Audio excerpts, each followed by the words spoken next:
Greetings, friends. Evolutionary astrologer Shannon Gill here today, wanting to come on and talk a little bit about the upcoming Scorpio New Moon, which is going to be on November 13th, just a couple of days from now. It's arriving at the 20th degree of Scorpio, and it's a very important new moon because it closes the eclipse portal that we have been in for the last 6 weeks.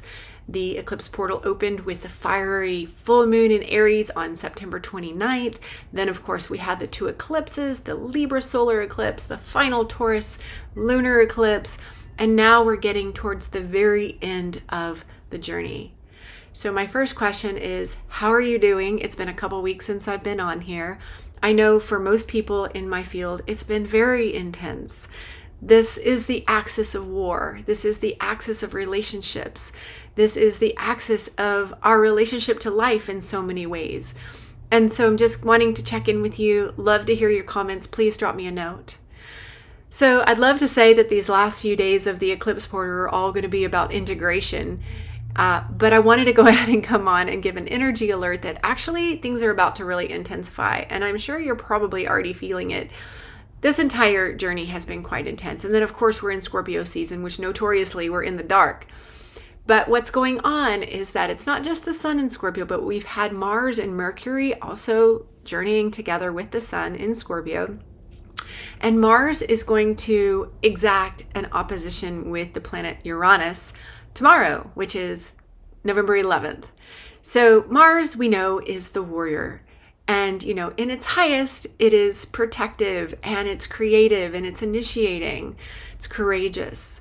In shadow, it is the god of war. It's violent. It is aggressive. It is volatile.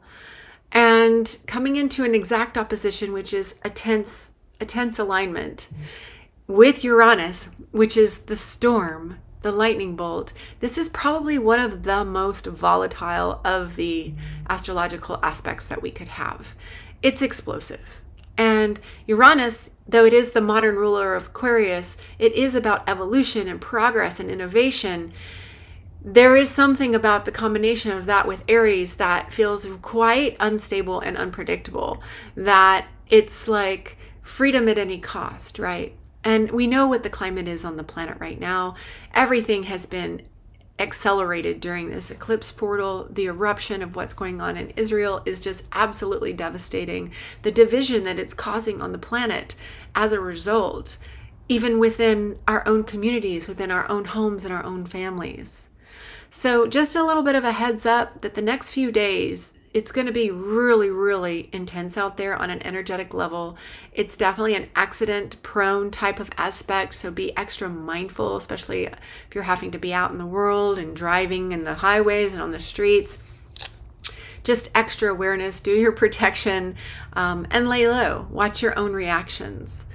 So this opposition is building and is going to stay in contact whenever we arrive at the new moon on November 13th. So this new moon in Scorpio, though it does close the eclipse gate, we're going to be increasing actually in some of the intensity because the ruler of the North Node, which is Aries, Mars, is going to stay in contact with Uranus. It's then going to have a Kazemi with the sun just a few days later around the November 17th, 18th, 19th, where they run in together. It's a combustion, which actually starts a new Mars cycle. So in some ways, that's maybe a good thing, hopefully, that we're utilizing that warrior in a spiritual manner and not in a destructive manner, which is all that we can do on the planet right now is work with our own fire, our own reactions, our own clarity, our own direction. So it's going to be starting that new cycle around the November 17th, 18th, 19th.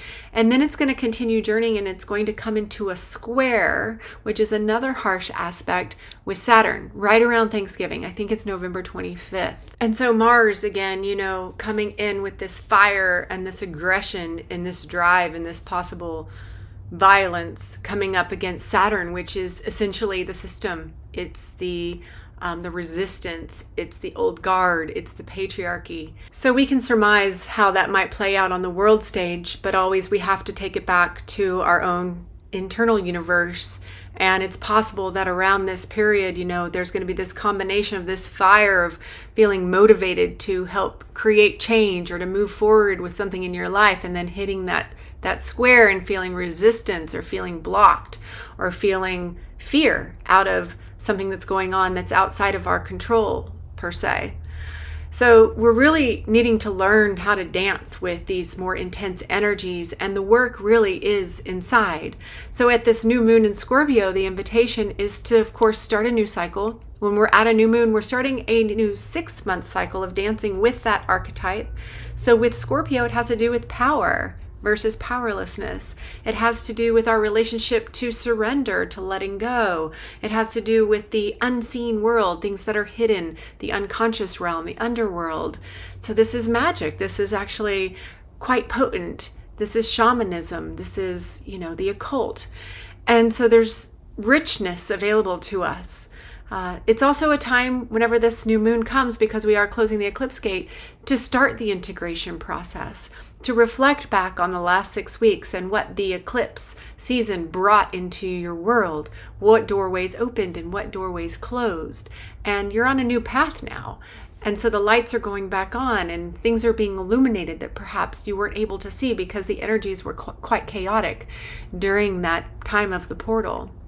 So my invitation is really to take it super easy these next few days. Even though it's a new moon and it's the dark of the moon, it is quite intense with the opposition to Uranus.